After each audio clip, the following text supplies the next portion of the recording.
Halo, selamat pagi. Jumpa lagi bersama saya. Sebelum kita mulai dengan permenungan pagi hari ini, marilah kita awali dengan doa pembuka.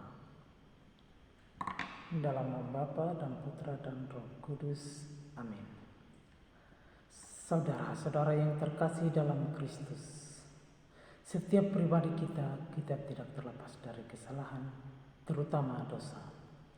Oleh sebab itu, sebelum kita mulai dan merenungkan sabda Tuhan, marilah kita mohon ampun kepadanya agar kita mampu layak mendengarkan sabdanya.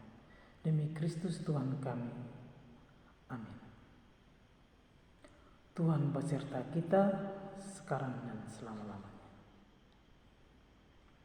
Inilah Injil Yesus Kristus menurut Markus.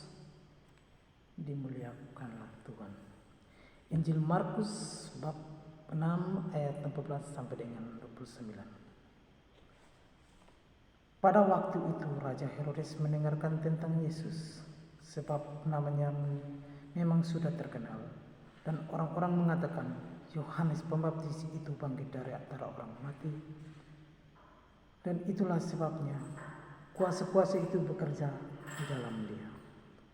Yang selain mengatakan dia itu Elia, yang lain lagi mengatakan dia itu seorang nabi seperti nabi-nabi yang dahulu.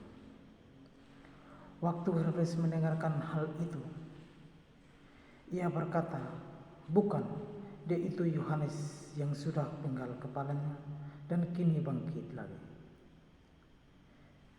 Memang Herodes yang menyuruh orang menangkap Yohanes dan membelenggankannya di penjara berhubungan dengan peristiwa Herodes istri Filipus saudaranya, karena Herodes telah mengambil sebagai istri.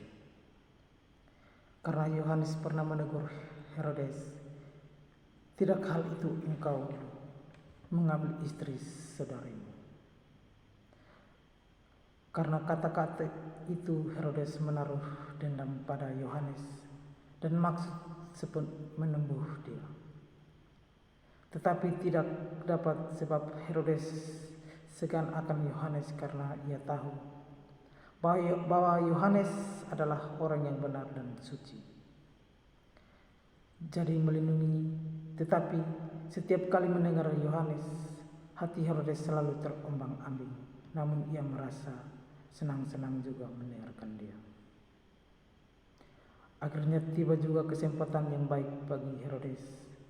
Ketika Herodes pada hari ulang tahunnya mengadakan perjamuan untuk para pembesar, para perwira dan orang-orang bertemu di Galilea. Pada waktu itu putri Herodes tampil dan lalu menari. Dan ia menyukakan hati Herodes serta tamu-tamunya. Maka raja berkata kepada gadis itu, mintalah daripadaku apa saja yang kamu inginkan, maka beri kepadamu. Lalu Herodes bersumpah kepadanya, apa saja yang kau minta akan kuberikan kepadamu, sekalipun itu setengah dari kerajaanku. Anak itu pergi dan menyampaikan kepada ibunya, apa yang harus kuminta? Jawab ibunya, kepala Yohanes Pembaptis.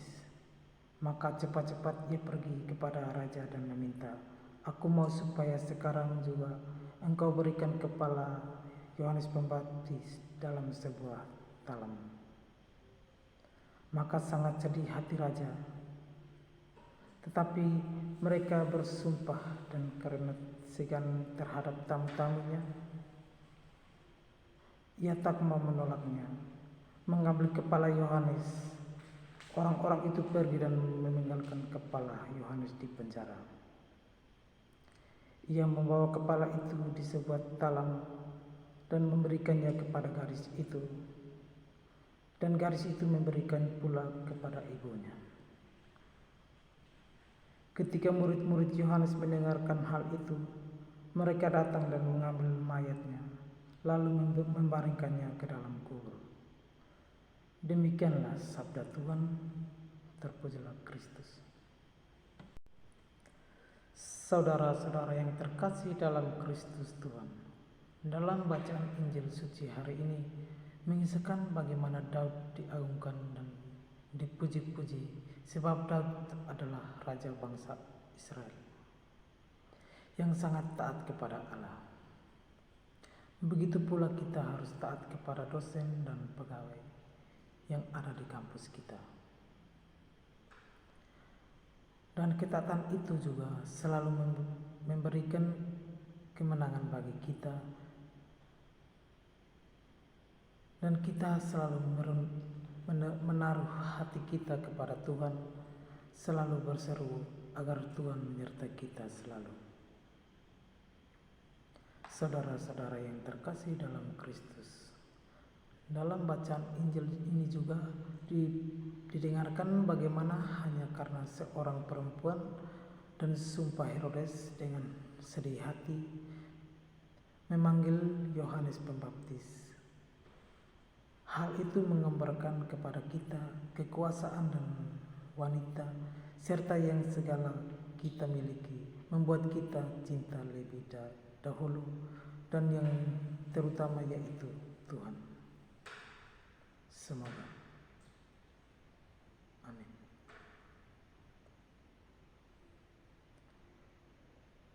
Ya Allah Tritunggal yang Maha Kudus, kami anak-anak-Mu mengucap syukur atas segala kasih karunia dan Roh Kudus-Mu yang kami hadir dalam setiap anak-Mu, sehingga kami telah mampu mendengarkan dan merenungkan sabda ilahi-Mu. Semoga apa yang telah kami dengar dan kami renungkan dapat kami artikan dan terapkan dalam kehidupan kami sehari-hari.